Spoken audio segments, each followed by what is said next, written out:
Zoom classes, we have covered our one form of organization, that was cooperative societies, and we have started with the company. In company, we have done what is the concept of company organization, what are the features, and what are the types of companies.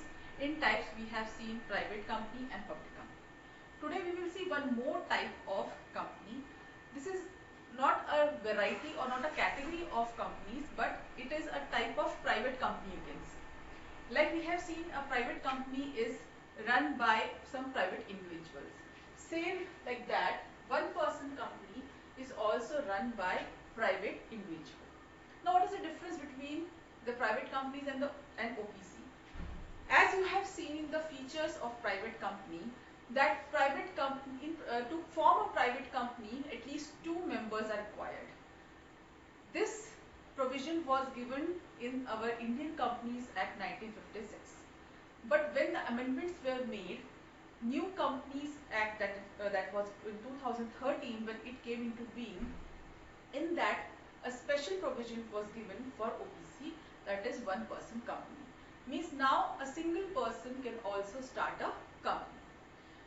The emergence of OPC is due to, just for the sake of taking the merits of sole proprietorship and company together.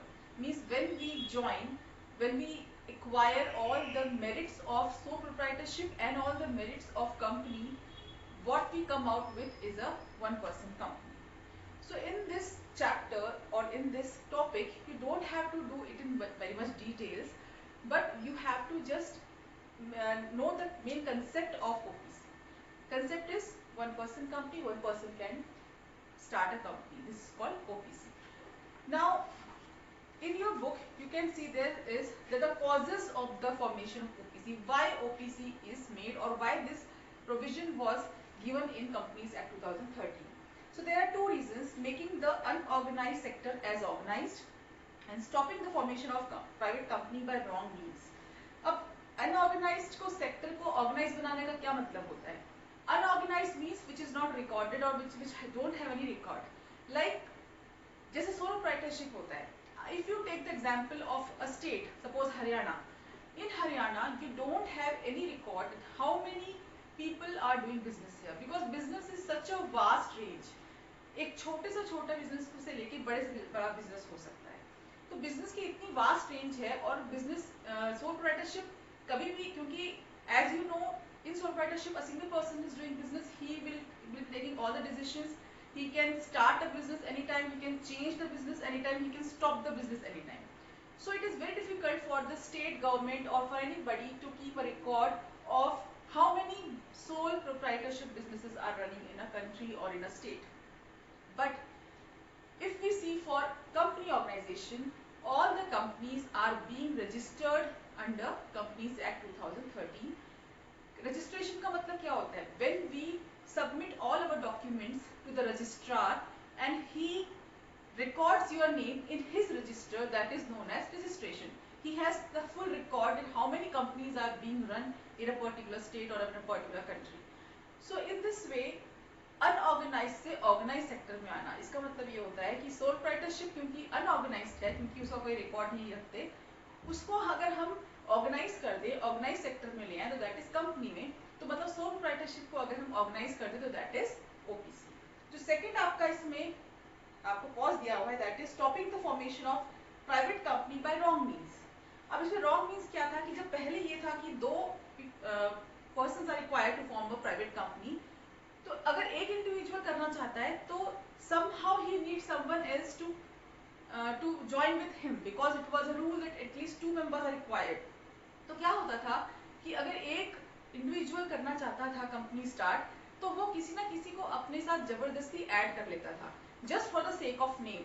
मतलब सिर्फ documents में दिखाने के लिए तो एक और कोई मेंबर उसका पार्टनर होता था इस कंपनी में, लेकिन असल में वो नहीं होता था. The whole sole of the business was this person only. दूसरे का नाम सिर्फ इसलिए ऐड किया जाता था just for the sake of the rules. अब वो दूसरा कोई भी हो सकता था, कोई उसका फ्रेंड हो या कोई और नहीं तो उसके कोई फैमिली मेंबर, उसकी वाइफ या anybody.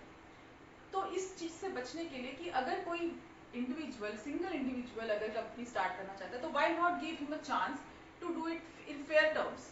So that is why OPC came into being. अब इसके फीचर्स देखिए आप, फीचर्स इसके कुछ बहुत ज़्यादा डिफरेंट नहीं है, इसमें कुछ पॉइंट्स हैं जो थोड़ा सा इसको अलग करते हैं एक प्राइवेट कंपनी से. We'll just see what is that. Only one person is required. Private में at least 2 are required, OPC में 1 is required. दूसरा status equal to a private company, इसका status just it is as same as a private company. Appointment of a nominee, अब यहाँ पे ये point इसलिए है क्योंकि इसका कोई और, जैसे हमने पढ़ा है कि कंपनी का जो आपने फीचर पढ़ा है परपेचुअल सक्सेशन, मींस कंपनी कभी खत्म नहीं होती. Company is created by law and it is also it is close by law only. Nobody else can, the members will come and go, but company goes on forever. तो यहाँ पर भी because it is a company, it is not a sole proprietorship कि एक जो individual चला रहा है अगर वो मर गया या वो चला गया छोड़ के तो बिजनेस बंद हो जाएगा. अब यहाँ पर ये एडवांटेज है जो सोल प्रोप्राइटरशिप में डिसएडवांटेज था, वो यहाँ पे एडवांटेज है कि यहाँ पे बिकॉज ये कंपनी है और कंपनी किसी मेंबर के आने या जाने से खत्म नहीं होती, तो यहाँ पर भी because it is a company, अगर एक इंडिविजुअल उसको चला रहा है, if he is unable to carry on the business or if he dies, then somebody should be there to take care of the company because company won't be dissolved, company खत्म नहीं होगी उसके मरने से. इसीलिए इसमें एक फीचर ये एक्स्ट्रा है कि इसमें आपको एक नॉमिनी को अपॉइंट करना पड़ता है. नॉमिनी का मतलब ये है कि आप एक ऐसे पर्सन का नाम डॉक्यूमेंट्स में पहले ही जब कंपनी बनती है ओपीसी, तब उसमें आप एक ऐसे नॉमिनी को अपॉइंट करते हो जो कि आपके बाद आपके बिजनेस को संभालेगा. तो as soon as you die or you leave the business, that nominee will take over your company. Okay? And that nominee, जिसको भी आप nominee बनाते हो, उसकी consent जरूरी है. आप किसी का भी नाम उसमें जबरदस्ती नहीं डाल सकते. आपको उसकी consent लेनी पड़ेगी. अगर वो उसके लिए रेडी है तभी आप उसका नाम दे सकते हैं. नेक्स्ट है जॉइंट होल्डर. वैसे तो इसमें एक ही पर्सन है, but it is 1 person company, but if you want कि कोई सा जॉइंट होल्डर भी हो, जॉइंट होल्डर का मतलब होता है कि आपके साथ कोई साथ में हो जो कंपनी को चलाए, तो आप किसी को ज्वाइन कर सकते हो, लेकिन you will be counted as 1 person. आप एक ही पर्सन काउंट होगे, चाहे वो आपका जॉइंट होल्डर है जो भी है, आप काउंट एक ही पर्सन होगा. जैसे कि आप अकाउंट्स में देखते हैं हमारे, जो जैसे हम अकाउंट खोलते हैं बैंक में जिसमें जॉइंट अकाउंट्स होते हैं, अब उसमें उसका जॉइंट अकाउंट होते हैं, मतलब two people can operate that account, but you are counted as 1. Account is counted as only 1. So in the same manner here also, you are counted 1. You can add someone else to help you, but you will be counted as 1 person only. Limited liability. Liability कैसी होती है? Limited, ये तो आपने company में पढ़ा है, तो यहाँ पे भी जो भी एक इंडिविजुअल सिंगल इंडिविजुअल बिजनेस कर रहा है, उसकी लाइबिलिटी भी लिमिटेड होगी. नेक्स्ट है special word with the name. अब इसमें जब आप, जैसे हमने पढ़ा था कि पब्लिक लिमिटेड कंपनी में हम पीछे लिमिटेड लगाते हैं और प्राइवेट कंपनी में हम पीछे प्राइवेट लिमिटेड लगाते हैं, तो यहाँ पर हम प्राइवेट लिमिटेड ही लिखेंगे, लेकिन ब्रैकेट में ओपीसी लिख देंगे. ओपीसी मीन्स ये 1 person company. Number of directors, OPC में कितने डायरेक्टर हो गए? एक ही, बिकॉज 1 पर्सन कंपनी है. लेकिन if you want you can add as many directors, but only up to 15 members तक आप और ऐड कर सकते हैं. मीटिंग ऑफ डायरेक्टर्स, डायरेक्टर्स की मीटिंग होनी चाहिए. जैसे कि अगर आप एक ही डायरेक्टर हो, if you are only 1 person, तो मीटिंग की कोई जरूरत ही नहीं है. But if there are more than 1 directors in the company, then you have to meet at least twice in a year. साल में 2 मीटिंग्स आपको करनी पड़ेगी. एनुअल जनरल मीटिंग, जिसको हम एजीएम बोलते हैं, साल में एक मीटिंग आपको करनी पड़ती है, जिसमें आप सारे अपने जो बुक्स ऑफ अकाउंट्स हैं कुछ शो करते हैं, वो सब कुछ उसमें आप माइन्यूट्स दिखाते हैं कि हमारा हमने पूरे साल में क्या किया. परपेचुअल सक्सेशन, जैसे बाकी कंपनीज का होता है, इसका भी होता है. परपेचुअल सक्सेशन मतलब कि कंपनी हमेशा चलेगी, मेंबर के आने जाने से कंपनी बंद नहीं होती. नेक्स्ट है सेपरेट लीगल एंटिटी. ये भी आपने पढ़ा हुआ है कि कंपनी की और आपकी एंटिटी आइडेंटिटी अलग होती है. Company separate from you, that is why you have a limited liability here. ठीक है. So I guess it is very much similar to this private company. The only difference here is there is only 1 person, you have to appoint a nominee and you can have 15 directors also. and meetings वगैरह जो होती हैं, ये meetings तो private companies में भी होती हैं. so this the only point which differs it from private company is you have only there is 1 person and you have to appoint a nominee also. ठीक है. इसमें आपको इतना ही करना है, मेन जो इम्पोर्टेंट है. ये फॉर्मेशन ऑफ ओपीसी वगैरह इतना जरूरी नहीं है, इसमें आप पढ़ लेना, ये वही पॉइंट है जो अभी हमने किए हैं, इसमें कुछ नया नहीं है. देखो वही है कि इसको सेपरेट नहीं देते हैं, ओपीसी लिखते हैं। अपॉइंटमेंट, नॉमिनी का अपॉइंटमेंट होता है, ओपीसी नाम आना चाहिए इसमें ब्रैकेट में। डॉक्यूमेंट्स कौन कौन से देने होते हैं वो हम आगे पढ़ेंगे, जो कंपनी के होते हैं वही सेम होते हैं। और सर्टिफिकेट ऑफ इनकॉर्पोरेशन, मतलब आपको इसको रजिस्टर करवाना जरूरी है। तो वही पॉइंट्स हैं जो आपने ऊपर अभी पढ़े हैं। एडवांटेजेस देख लेते हैं। एडवांटेजेस क्या हो सकते हैं?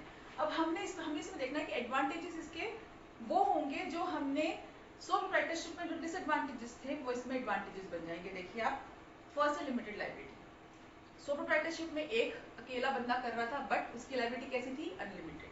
तो वहां पर since the whole business was carried out by one person but his liability was unlimited, जितने भी लॉस होते थे वो उसको ही बेयर करने पड़ते थे। बट यहाँ पर लायबिलिटी लिमिटेड है। Why? Because it is a company और company is different from the share holder, that is why यहाँ पे लायबिलिटी लिमिटेड रहेगी। तो ये एक प्लस पॉइंट है ओपीसी का। Good alternative of sole proprietorship business.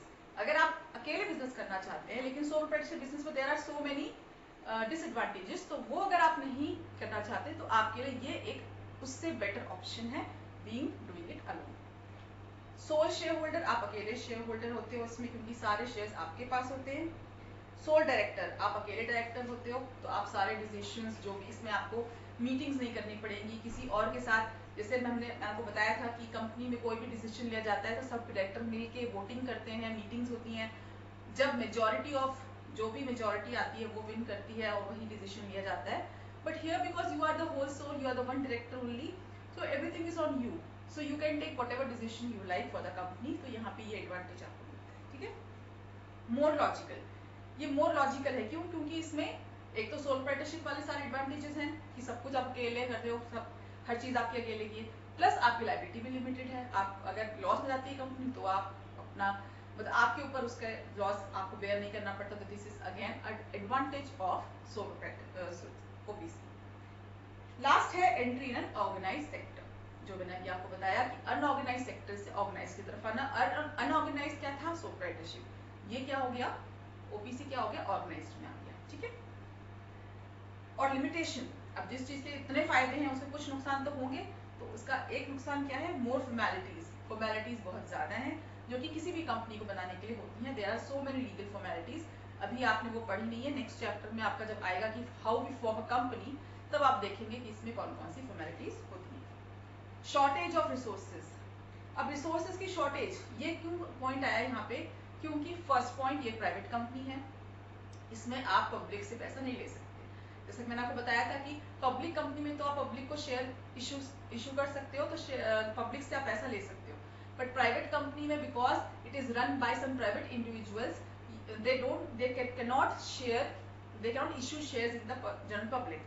तो आप पब्लिक से पैसा नहीं ले सकते, लोन तो ले सकते हैं बट शेयर इशू नहीं कर सकते। तो इसलिए यहाँ पे सारे शेयर्स, क्योंकि एक पर्सन के पास है, that is a single person, and single person के पास बहुत ज्यादा कैपिटल नहीं होता।